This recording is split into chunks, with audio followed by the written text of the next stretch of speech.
So hello guys, you are watching Tech facts.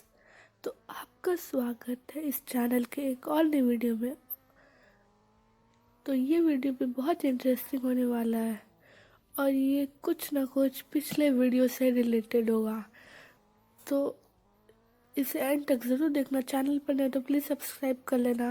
Video पसंद आने पर लाइक करना और कमेंट कर अपनी अगली वीडियो की चॉइस भी कमेंट सेक्शन में बताना। तो चलिए वीडियो को शुरू करते हैं। गाइस, पिछले वीडियो में मैंने आपको बर्म्यूडा ट्रायंगल के बारे में बताया था, जो कि फ्लोरिडा में है। तो मैंने आपको ये बताया कि वो बहुत ही मिस्टीरियस प्लेस है। वहाँ जो भी जाता है उसका वापस ज़िंदा लौट कर आना ऑलमोस्ट नहीं होता है। और वो यही नहीं, बहुत सारे चीज़ों को उसने गायब कर कर रख दिया है। जैसे जब वर्ल्ड वॉर 3 चल रहा था तब उसने यूएस के एक शिप को डिसअपियर कर दिया था। तब यूएस के लोगों का यही मानना था कि ये साजिश जर्मनी ने की है, पर जर्मनी ने इसे साफ रेफ्यूज़ कर दिया। तो हमें ये पता चलता है कि ये सब कुछ बर्मुडा ट्रायंगल ने किया है। तो और उस शिप में लगभग 3000 किलो कोल और उसमें 300 पैसेंजर्स ट्रैवल कर रहे थे। तो उसने लगभग 300 आदमी को डुबा दिया था। और ये तो बस एक शिप थी, उसने ऐसे ऐसे बहुत सारे शिप्स और एयरक्राफ्ट्स को डुबा कर रख दिया है। और इसमें जो भी जाता है उसका ज़िंदा वापस आना लगभग नामुमकिन रहता है। पर मैं अभी आपको एक ऐसे आदमी के बारे में बताऊंगा जो कि बर्मुडा ट्रायंगल से ज़िंदा लौट कर आया था। गाइस, ये आपके लिए बहुत ही शॉकिंग होगा कि पहले मैंने आपको बताया कि बर्मुडा ट्रायंगल से किसी का भी ज़िंदा लौट कर आना नामुमकिन है, पर मैं अभी आपको एक ऐसे शख्स के बारे में बता रहा हूँ जो कि वहाँ से ज़िंदा लौट कर आया है।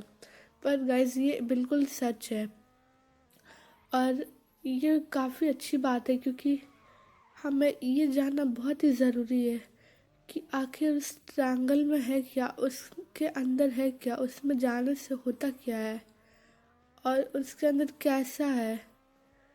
तो ये सब हमें उसी शख्स से पता चलता है। तो गाइस, उस शख्स का नाम है ब्रूस गैर्ने। तो ब्रूस गैर्ने ने बताया है कि ये बात है 1970 की, जब वो अपने फादर और अपने एक बिजनेस पार्टनर के साथ एयरक्राफ्ट में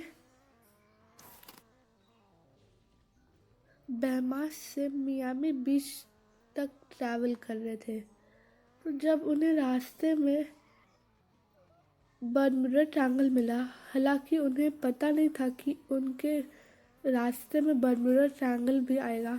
पर जब वो उसे अननोइंगली उसे क्रॉस कर रहे थे तब उन्हें अचानक से एक बादलों का झुंड दिखा और वो बादल काफ़ी तेज़ी से मूव कर रहे थे। तो और उन्होंने ये बताया कि उन्हें रिएक्ट करने का बहुत ही कम टाइम मिला और वो कुछ नहीं कर पाए और वो उस बादलों के झुंड में घुसते चल गए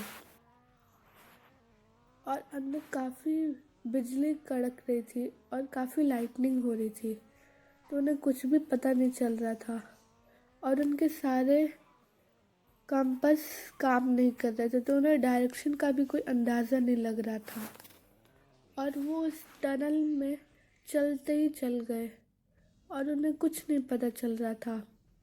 चलते चलते उन्हें वो टनल जब खत्म हो गया तो वो उस टनल से बाहर निकल गए और उन्होंने ये बताया कि बाहर निकलने पर उन्हें बिल्कुल लगा कि वो एक अलग से दुनिया में आ गए हैं।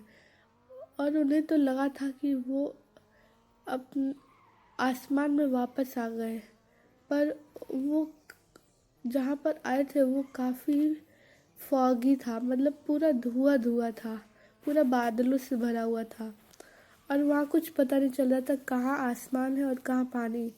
और ऐसा लग रहा था कि आसमान और पानी दोनों मिल चुके हैं। तो इसका कुछ पता नहीं चल रहा था और उनका दुनिया से भी पूरी तरह से कांटेक्ट टूट चुका था। उन्हें कोई भी रेडियो स्टेशन से कांटेक्ट नहीं मिल रहा था।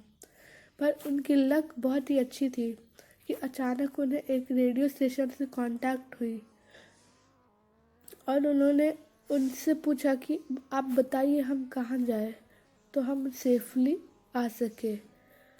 तो उन्होंने कहा कि हम आपके प्लेन को ट्रेस नहीं कर पा रहे हैं।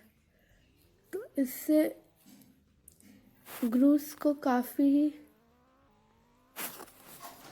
परेशानी हुई कि अब वो करे तो करे क्या। पर चलते चलते जब वो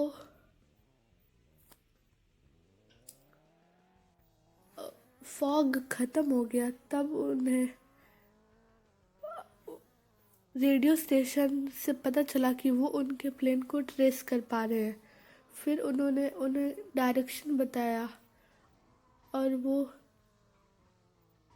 सेफली अपने जगह पर लैंड कर गए।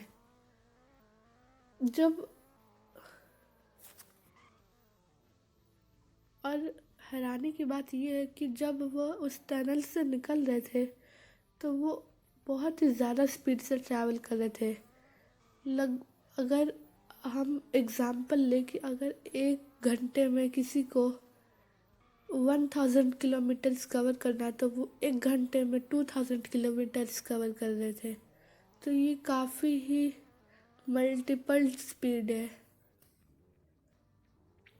और जब वो लैंड करने के बाद पायलट ने अपने प्लेन की फ्यूल टैंक चेक की तब वो काफ़ी शॉकिंग था क्योंकि जितना फ्यूल ख़त्म होना चाहिए था उसका आधा ही यूटिलाइज हुआ था।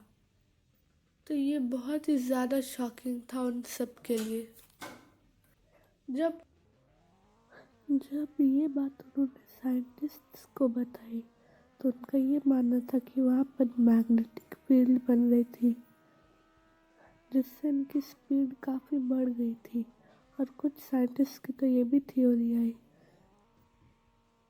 कि वहाँ पर टाइम ट्रैवल हुआ होगा, यानी कि अगर हमें एक जगह से दूसरी जगह तक ट्रैवल करना हो और वो जगह आपस में बहुत ही पास आ जाए, एक दूसरे को मीट कर जाए, तो वो डिस्टेंस लगभग ज़ीरो हो जाता है और हमारे लिए ट्रैवल करना बिल्कुल ही आसान हो जाता है और हम उससे ज़ीरो टाइम में ट्रैवल कर लेते। तो इस वहाँ पे कुछ ऐसा ही हुआ होगा, ऐसा साइंटिस्ट का मानना है, जिससे कि उनकी स्पीड काफ़ी तेज़ हो गई। तो अभी हमने जाना एक ऐसे शख्स के बारे में जो बर्मुडा ट्रायंगल जैसे मिस्टीरियस जगह से अलाइव वापस लौट आया है, जिसका नाम ब्रूस गैर्नर है। तो hope you like this video पसंद आने पर लाइक करना, चैनल पर नहीं तो सब्सक्राइब करना और अपनी अगली वीडियो की चॉइस कमेंट सेक्शन में कमेंट कर बताना और बेल आइकन भी प्रेस करना क्योंकि ऐसे ही नॉलेजेबल और इंटरेस्टिंग वीडियोस मैं आपके लिए लाता रहूँगा।